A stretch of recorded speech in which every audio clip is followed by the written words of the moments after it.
Olá, hein? Espero que estejam bem. Um grande ano para as queridas e aos estimados ouvintes do nosso podcast, O Espírito do Evangelho. Aqui é Antônio Campos e eu resolvi antecipar um pouco a volta dos programas novos por dois motivos. Um deles é para compartilhar com vocês a novidade de que o Espírito do Evangelho agora tem um site, gente. Olha só que maravilha. Agora vocês terão acesso a todo o conteúdo do podcast, podem ouvir o programa pelo site se quiserem, ou vão encontrar links para os aplicativos de áudio e para o YouTube. Ou seja, lá pelo site você decide onde quer ouvir o seu episódio de O Espírito do Evangelho. Legal, né? Eu vou colocar o link lá para o site na descrição do episódio. Depois conheçam, deem uma navegada lá pelo site e, se puderem, nos deem um retorno se vocês acharem interessante, se vocês gostaram ou não. Bom, a outra novidade é que vou aproveitar esse período de férias ou de verão, né, para ler por aqui alguns trechos de livros que oferecem um conteúdo muito interessante, e esse conteúdo muito interessante, obviamente, na minha opinião, na minha seleção, e são textos reflexivos, espiritualizados e que podem ser aí do interesse de algum de vocês. Não necessariamente os autores dessas obras escolhidas serão espíritas. E eu vejo isso como uma oportunidade também para muitos aí conhecerem outras visões espiritualizadas, de reflexão e que não chocam com a nossa filosofia espírita.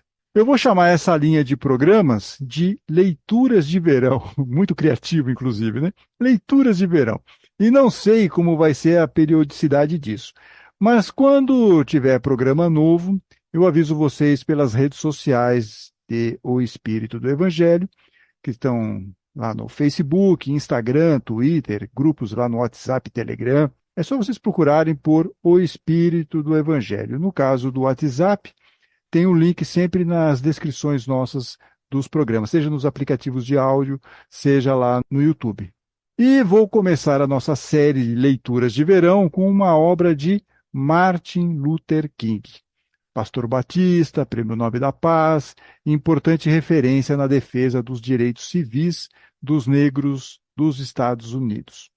E escolhemos Martin Luther King, até porque dia 15 de janeiro, ou seja, nessa semana em que nós estamos gravando esse episódio, é a data de nascimento de Luther King, que nasceu em 1929. O livro que vamos ler tem o título A Dádiva do Amor, e é uma obra que foi publicada no Brasil pela editora Planeta. O livro reúne 16 sermões de Luther King realizados entre 1962 e 1963. E os sermões, ou as exposições de Luther King, estão sempre baseados, esses sermões estão sempre baseados em uma passagem do Novo Testamento. E a partir daí ele faz várias considerações e com foco em nosso dia a dia. Para a leitura de hoje, eu escolhi parte do capítulo 3, que tem o título Sobre ser bom com o próximo, que é baseado na parábola do bom samaritano, passagem que está no Evangelho de Lucas, no capítulo 10. Então nós vamos começar. Dádiva do Amor, capítulo 3. Começa aqui Martin Luther King. Eu gostaria de falar com você sobre um homem bom, cuja vida exemplar sempre será uma luz piscando para atormentar a consciência adormecida da humanidade. Sua bondade se fundamentou não em um compromisso passivo com um credo em particular, mas em sua participação ativa em um ato de salvar vidas.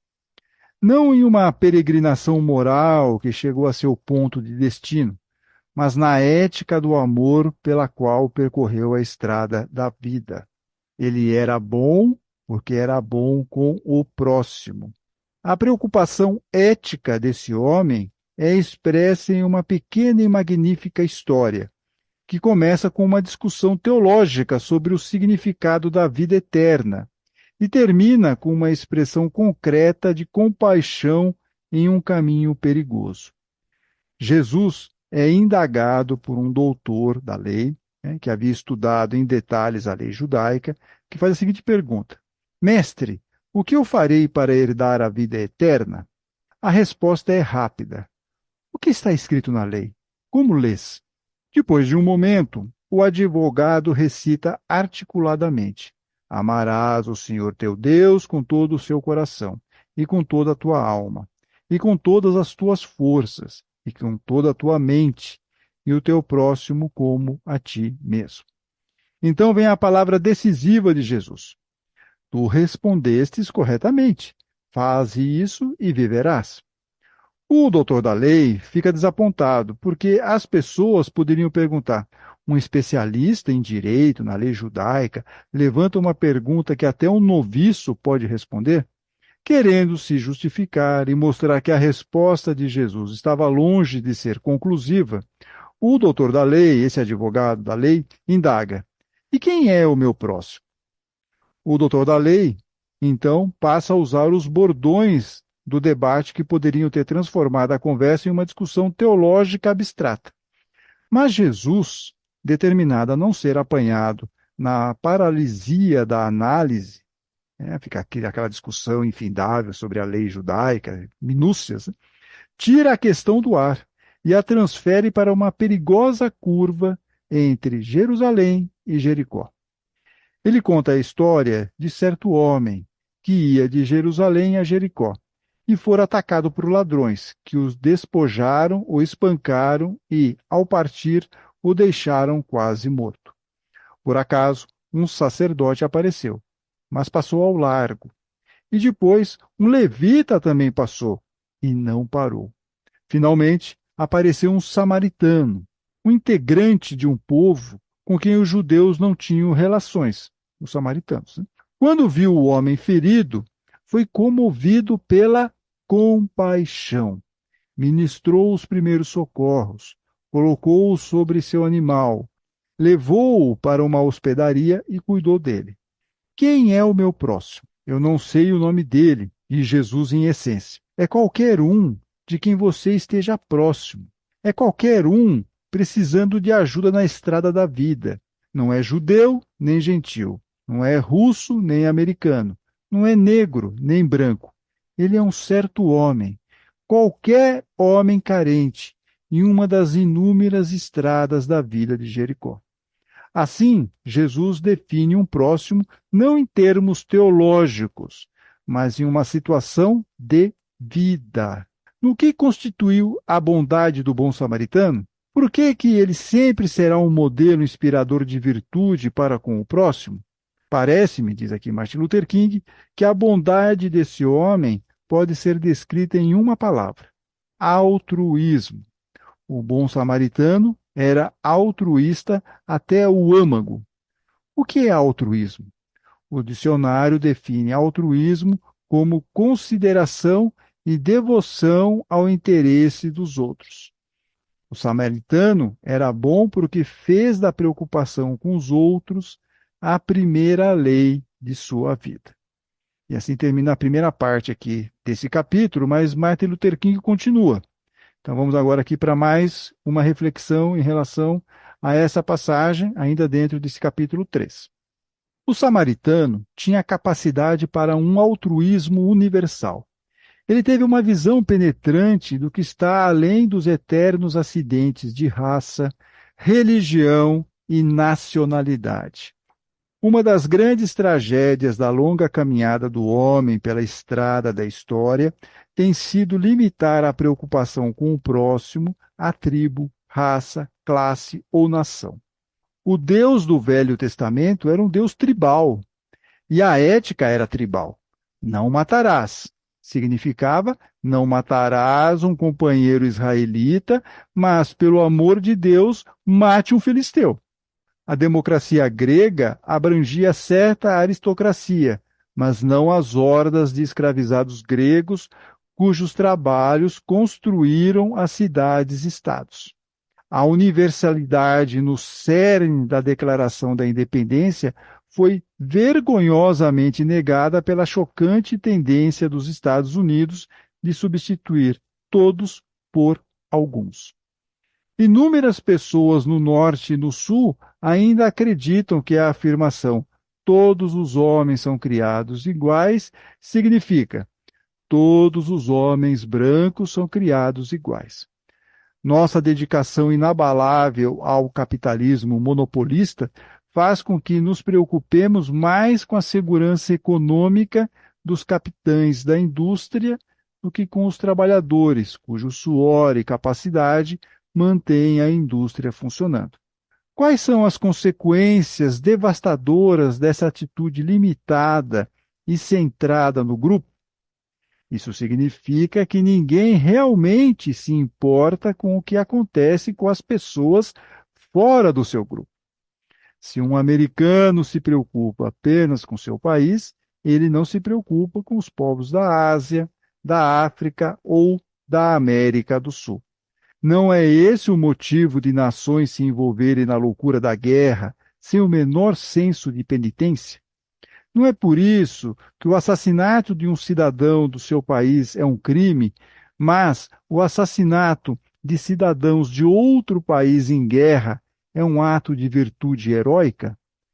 Quando os fabricantes se preocupam apenas com seus interesses pessoais, eles passam ao largo, enquanto milhares de trabalhadores são despojados de seus empregos e abandonados em alguma estrada de Jericó como resultado da automação, e consideram socialista qualquer movimento em direção a uma melhor distribuição de riqueza e uma vida melhor para o trabalhador.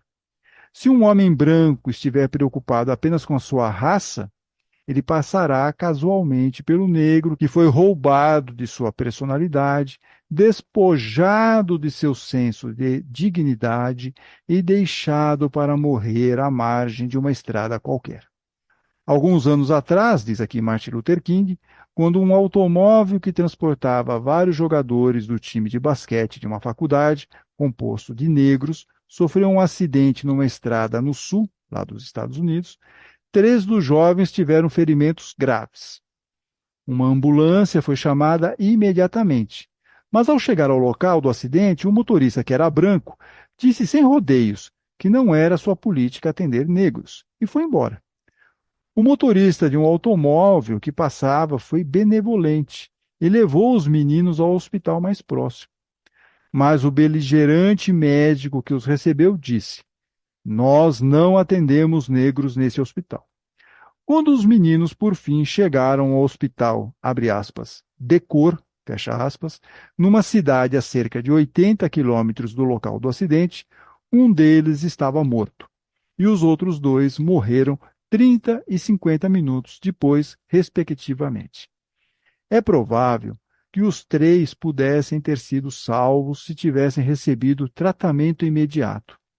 Esse é apenas um dos milhares de incidentes desumanos que ocorrem todos os dias no sul dos Estados Unidos. Isso na época em que Martin Luther King escreveu esse sermão, como nós falamos lá no começo, entre 1962 e 63, e era importante para ele destacar esses conflitos, porque ele era o defensor, ele estava lutando pelos direitos civis dos negros norte-americanos. Bem, voltando aqui para a nossa leitura, então, esse é apenas um dos milhares de incidentes desumanos que ocorrem todos os dias no sul dos Estados Unidos, numa demonstração inacreditável das consequências bárbaras de qualquer ética centrada em tribos, em raças ou em nações. A verdadeira tragédia de um provincianismo tão bitolado é vermos as pessoas como entidades ou meramente como coisas. Quase nunca as vemos em sua verdadeira humanidade. Uma miopia espiritual limita a nossa visão a acidentes externos. Vemos os homens como judeus ou gentios, católicos ou protestantes, chineses ou americanos, negros ou brancos. Não conseguimos pensar neles como seres humanos compostos das mesmas coisas básicas que nós, moldados à mesma imagem divina. O sacerdote e o levita viram apenas um corpo sangrando, não um ser humano como eles. Mas o bom samaritano sempre nos lembrará de remover dos nossos olhos espirituais as cataratas do provincianismo e ver os homens como homens. Se tivesse primeiro considerado o homem ferido como judeu, o samaritano não teria parado, pois os judeus e os samaritanos não tinham relações. Mas ele o viu primeiro como um ser humano, que era judeu apenas por acidente. O homem bom vê o próximo independentemente dos acidentes externos e discerne as características internas que tornam todos os homens humanos e, portanto, irmãos. Martin Luther King prossegue, vai ser o último trecho que eu vou destacar aqui desse livro. Vamos lá. O samaritano praticou um altruísmo perigoso. Ele arriscou a própria vida para salvar um irmão. Quando perguntamos por que o sacerdote e o levita não pararam para ajudar o homem ferido, inúmeras sugestões nos vêm à mente. Talvez eles não pudessem chegar atrasados a uma importante reunião eclesiástica. Talvez os regulamentos religiosos proibissem que tocassem um corpo humano por várias horas antes de desempenhar suas funções no templo. Ou talvez estivessem a caminho de uma reunião organizacional de uma associação de melhorias das estradas de Jericó. Com certeza, isso seria uma necessidade real, pois não é suficiente ajudar um homem ferido na estrada de Jericó. Também é importante alterar as condições que tornam possíveis os assaltos. A filantropia é louvável, mas não deve fazer com que o filantropo negligencie as circunstâncias de injustiça econômica que tornam a filantropia necessária. Talvez o sacerdote e o levita acreditassem ser melhor curar a injustiça na fonte causal do que se preocupar com seu efeito num caso individual. São razões prováveis para não terem parado, mas há outra possibilidade, muitas vezes desconsideradas, a de que eles estivessem com medo. A estrada de Jericó era perigosa. Quando eu e a senhora King visitamos a Terra Santa, alugamos um carro e dirigimos de Jerusalém a Jericó. Enquanto percorríamos lentamente aquela estrada montanhosa e cheia de curvas, eu disse à minha esposa: agora eu entendo por que Jesus escolheu essa estrada como o cenário de sua parábola. Jerusalém fica a uns 600 metros acima do nível do mar, e Jericó uns 300 metros abaixo. A descida é feita em cerca de 30 quilômetros. Muitas curvas repentinas fornecem lugares prováveis para emboscadas e expõem o viajante a ataques imprevistos. Antigamente, a estrada era conhecida como Passagem Sangrenta. Portanto, é possível que o sacerdote e o levita tivessem medo de também serem espancados se parassem. Talvez os ladrões ainda estivessem por perto. Ou talvez o homem ferido no chão estivesse fingindo, querendo atrair viajantes que passavam ao seu lado para um assalto rápido e fácil. Imagino que a primeira pergunta que o sacerdote e o levita se fizeram foi: se eu parar para ajudar esse homem, o que vai acontecer comigo? Mas pela própria natureza de sua preocupação, o bom samaritano inverteu a pergunta: se eu não parar para ajudar esse homem, o que vai acontecer com ele? O bom samaritano se envolveu em um altruísmo perigoso. Muitas vezes perguntamos: o que vai acontecer com o meu trabalho, o meu prestígio, o meu status, se eu me posicionar sobre esse assunto? Será que a minha casa será bombardeada, minha vida será ameaçada, ou eu vou ser preso? O homem bom sempre inverte a pergunta. Abraham Lincoln não perguntou: o que vai acontecer comigo se eu emitir a proclamação de emancipação e acabar com a escravidão? Ele perguntou: o que vai acontecer com a União, que eram os Estados do Norte, e com milhões de negros se eu não fizer isso? Um profissional negro não pergunta: o que vai acontecer com a minha situação estável, com o meu status de classe média, ou com a minha segurança pessoal, se eu participar do movimento para acabar com o sistema de segregação? Ele pergunta: o que vai acontecer com a causa da justiça e as massas de negros que nunca sentiram o conforto da segurança econômica se eu não participar ativa e corajosamente do movimento? E agora vem uma frase de Martin Luther King que é excelente. A verdadeira estatura de um homem não se revela em momentos de conforto e conveniência, mas em momentos de desafios e controvérsias. O homem realmente bom arrisca sua posição, seu prestígio e até sua vida pelo bem-estar do próximo. Em vales perigosos e caminhos incertos, ele ajudará um irmão espancado e ferido a ter uma vida mais digna e mais nobre.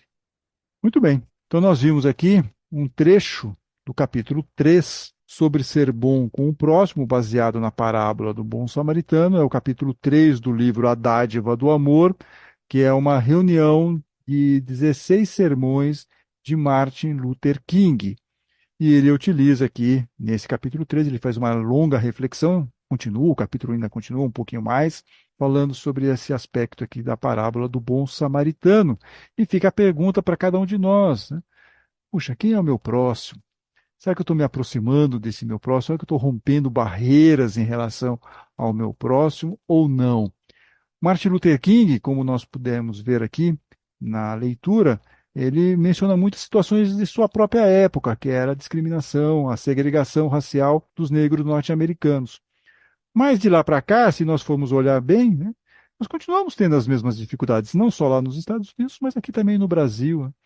Então, temos que ficar olhando para isso, temos que olhar para essas questões todas, para ver se essas injustiças sociais, se esse nosso olhar está mais atento em relação ao que eu posso fazer, o que eu posso fazer a mais, como eu posso ser mais altruísta, mas também uma preocupação que ele mostra é como que nós podemos resolver esses problemas mais prementes da sociedade. Só fazer a caridade, só ser movido pela compaixão, ela é importante, mas existem situações de causa, como ele fala, né? Situações que provocam isso e que são estruturais e que também precisam ser alteradas.